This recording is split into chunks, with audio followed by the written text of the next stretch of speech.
So, let's talk combat. A combat encounter flows like this. When a combat starts, each character entering combat rolls initiative. Then the round begins, and character turns are placed based upon their initiative rolls, highest first to lowest last. Let's start with initiative. The initiative roll is a dexterity-based roll, a d20, the character's dexterity modifier, and other relevant mods to initiative. You only roll this when you enter combat.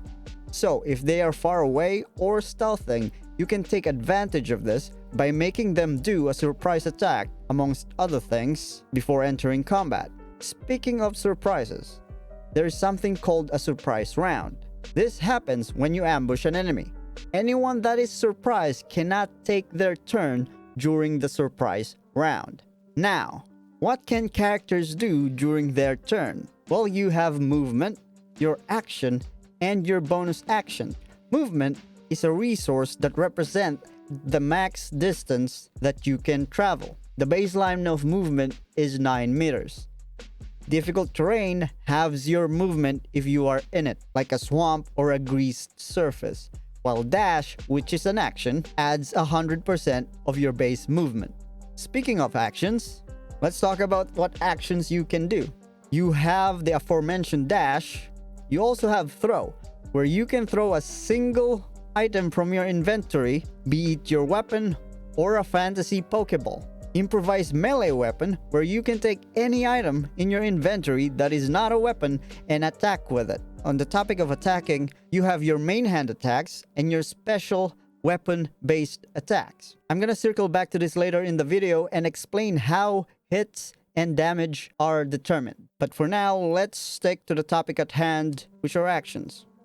There is also ranged weapon attacks if you have a ranged weapon equipped. Switching between one equipped weapon, melee or range, is a free action. Help action is used to get down characters or dying characters back up. More on that later. Spellcasting costs either an action or a bonus action. Spellcasting is quite a deep topic, and that deserves its own video.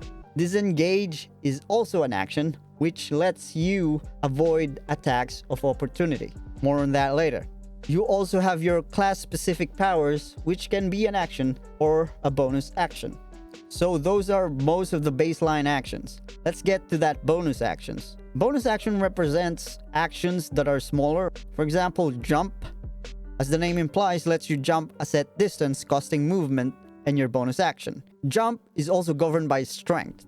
So the higher your strength is, the farther you go. Dip lets you dip your weapon in a surface or effect and apply that to the weapon. Fire surface, fire weapon. Hide lets you go into stealth mode. You will roll stealth and try not to be seen by enemies. It is recommended to break line of sight before doing this. Shove lets you push your target away a set distance. This is also governed by strength. Drinking potions is also a bonus action, which lets you drink potions. And that's it. Once you use up all your movement, action, and bonus action, your turn is done. And then it's time to think about your reactions. Reactions are actions you can do outside of your turn. You only have one reaction per round. Examples are attack of opportunity, which you will attack an enemy trying to leave your melee range. Attack of opportunity is only melee. Bard's cutting words to impose disadvantage on enemy attacks. Counterspell, which cancels enemy spellcasting. Hellish Rebuke, which is a tiefling racial power. And that's it. But I have to remind you, there is also simultaneous turns.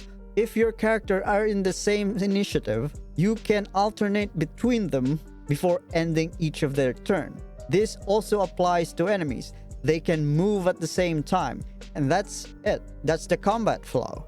After everyone takes their turn, the round begins again until one side is defeated. Now let's discuss actual calculations and actual rolls. Let's start with determining a hit. Determining a hit is the attacker's attack rolls versus the target's AC. Attack rolls are d20 plus the relevant ability modifier plus proficiency modifier if they have proficiency and other relevant modifiers. And AC is armor-based AC plus dexterity modifier plus other relevant modifiers. For light armor, you get plus full dex modifier bonus. For medium armor, you are capped at plus 2 dex modifier. For heavy armor, you do not get any dex modifiers. Damage rolls are rolled if it hits. Damage is determined by rolling weapon dice plus relevant ability modifier plus other relevant modifiers. Proficiency is not added to damage rolls. So let's take the longbow for example. The longbow that Astarion uses is a +1. Its weapon dice is a 1d8. It's a ranged weapon, so it uses dex, which Astarion has 4 of. Plus, the other relevant modifier is it's a +1, which means +1 to attack rolls and damage rolls. For attack rolls, it's a d20 +4 +2 +1. A damage roll, 1d8 +4 +1. Now let's talk about a critical hit. Contrary to popular belief, critical hits does not double the damage. It doubles the damage dice before adding modifiers. Let's take that bow example earlier. It's a critical hit, it's a 2d8. And there's also a sneak attack bonus, which is 2d6. So because it's a critical hit, 4d6. And then added modifiers, which are not doubled. If you want double damage, that is damage type vulnerability. There's also damage type resistance and damage type immunity. There's also something called damage reductions that will reduce the damage you take by a set amount. If one of your characters take enough damage to bring their HP to 0, then they will go to a dying state, in which they will roll a death saving throw. Whenever it's their turn, they will roll a d20 versus 10. No bonuses. If they succeed 3 times, they will go stable and not roll death saving throws anymore. If they fail 3 times, they are gone. If they roll a natural 20, they will get healed for 1 HP. If they roll a natural 1, it will count as 2 fails. So, use your help action to bring them back. Or you can heal them. Or you can throw a potion at them. Stab. You feel that? I think we have a blighter on the run.